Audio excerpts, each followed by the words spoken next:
अब इसके आगे का एक सूत्र भागवती जी कहते हैं कि जब भी आप खाना खाएं तो हर समय ये बात का ध्यान रखें, हर समय, कि दो ऐसी विरुद्ध वस्तुएं एक साथ ना खाएं जिनका गुण और स्वभाव एक दूसरे के विपरीत है। दो विरुद्ध वस्तुएं एक साथ कभी भी ना खाएं, यह है सीधा सीधा सूत्र। अब आप कहेंगे हमें पता नहीं विरुद्ध वस्तुएं क्या हैं। मैं कुछ विरुद्ध वस्तुओं की सूची बता देता हूं। डिटेल सूची तो भागवती जी ने बताई है। 103 वस्तुएं हैं जो एक दूसरे के एकदम खिलाफ हैं। 103 वस्तुएं। जैसे सबसे पहली वस्तु उन्होंने बोली है प्याज और दूध, दोनों एक दूसरे के जानी दुश्मन हैं। दूध और प्याज साथ में खाया तो 20 बीमारियां आने ही वाली हैं। सबसे ज्यादा बीमारियां आएंगी त्वचा की। आपको सोराइसिस होगा, आपको एक्जिमा होगा, आपको खाज होगी, आपको खुजली होगी अगर प्याज दूध साथ में खा रहे हैं तो कभी भी ना खाएं। इसी तरह से वो कहते हैं कि कटहल को क्या कहते हैं? कटहल समझते? जैक फ्रूट, दूध और जैक फ्रूट कभी ना खाएं, दोनों एक दूसरे के जानी दुश्मन। और दूध और ऐसा कोई भी फल साथ में ना खाएं जो सिट्रिक एसिड प्रधान है। सिट्रिक एसिड आप समझते हैं? संतरा, मुसम्मी, नारंगी, अंगूर, खट्टी चीज। एक खट्टी चीज तो आपकी बनाई हुई है, एक खट्टी चीज भगवान की बनाई हुई। तो भगवान की बनाई हुई खट्टी चीज है, दूध के साथ जानी दुश्मन है। भागवत जी ने बहुत साल रिसर्च करके बताया एक ही खट्टा फल है जो दूध के साथ खाएं, वो है आंवला। आंवला, आंवला ही एक फल है, खट्टा है, सिट्रिक एसिड भरपूर मात्रा में है, विटामिन सी भरपूर मात्रा में है, कैल्शियम उसमें भरपूर है। यही एक फल है जो दूध के साथ जरूर खाएं। बाकी कोई फल जिसमें खट्टापन है वो दूध के साथ ना खाएं। आम भी, आम अगर खट्टा है तो दूध के साथ ना खाएं, मीठा है तभी खाएं। आम और दूध की दोस्ती बहुत जबरदस्त है, लेकिन खट्टे आम की दूध से दोस्ती नहीं है। मीठा आम, एकदम मीठा आम, पका हुआ आम, उसी को दूध के साथ खा सकते हैं। एक और उन्होंने गिना है, वैसे तो आप जैन हैं तो ये बात आपके लिए लागू ही नहीं होती, लेकिन जैन नहीं है इसलिए कह रहा हूं। तो कभी भी शहद और घी एक साथ ना खाएं।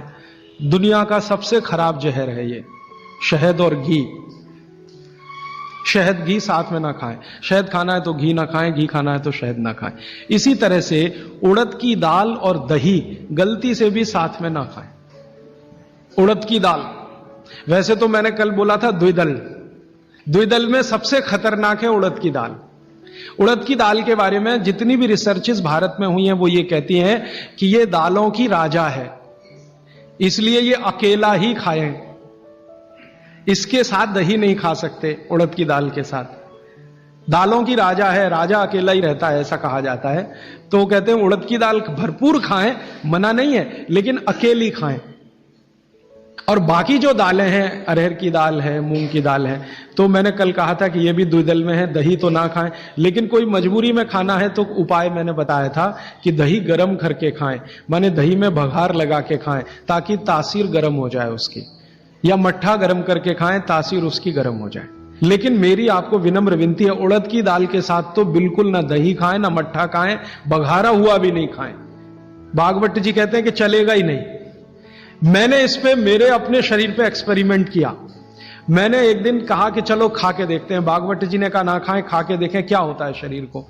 तो मैंने खाने से पहले मेरा ब्लड प्रेशर चेक किया, और उड़द की दाल खाने के बाद दही खाया और फिर ब्लड प्रेशर चेक किया, तो मेरा ब्लड प्रेशर 22 से 25% बढ़ा हुआ था। फिर मैंने सोचना शुरू किया कि रोज रोज अगर मैं ये खाने लगूं उड़द की दाल और दही उड़द की दाल, तो 100% 6-8 महीने में हार्ट अटैक आ ही जाएगा। इसका मतलब माताओं बहनों से हाथ जोड़कर निवेदन है, दही बड़ा कभी भी नहीं, क्योंकि दही बड़ा में उड़द की दाल का बड़ा अगर है तो दही बिल्कुल नहीं। अगर आपको दही बड़ा खाना ही है तो मूंग की दाल का, मूंग की दाल का बड़ा है, दही बघार कर या मट्ठा बघार कर आप ले सकते हैं। उड़द की दाल का बड़ा अगर बनाया है तो दही के साथ तो गलती से भी नहीं। उड़द की दाल का बड़ा सीधे चटनी से खा सकते हैं, दही से नहीं। और अगर शादी ब्याह है आपके घर में तो मीनू बनाते समय ध्यान रखें कि मेहमानों को उड़द की दाल का बड़ा और दही ना परोसें, नहीं तो दोहरे पाप के भागीदार बने। आप अपना तो नाश करेंगे या आने वालों का भी नाश करेंगे। और अतिथि देवता है, उसको जहर ना खिलाएं। तो ऐसी एक सूची है। मैंने तो आपको 4-5 चीजें बताई हैं, विस्तार से आप पुस्तक में देख सकते हैं। वो सूची ये कहती है 103 वस्तुओं की, ये चीज इसके साथ ना खाएं, ये चीज इसके साथ ना खाएं। तो भागवत जी कहते हैं 2 विरोधी चीजें साथ में ना खाएं। और वो कहते हैं कि अगर आपने ये सूत्र धारण कर लिया तो जिंदगी भर आप निसंकोच बिना किसी रोग के जीवन बिता सकते।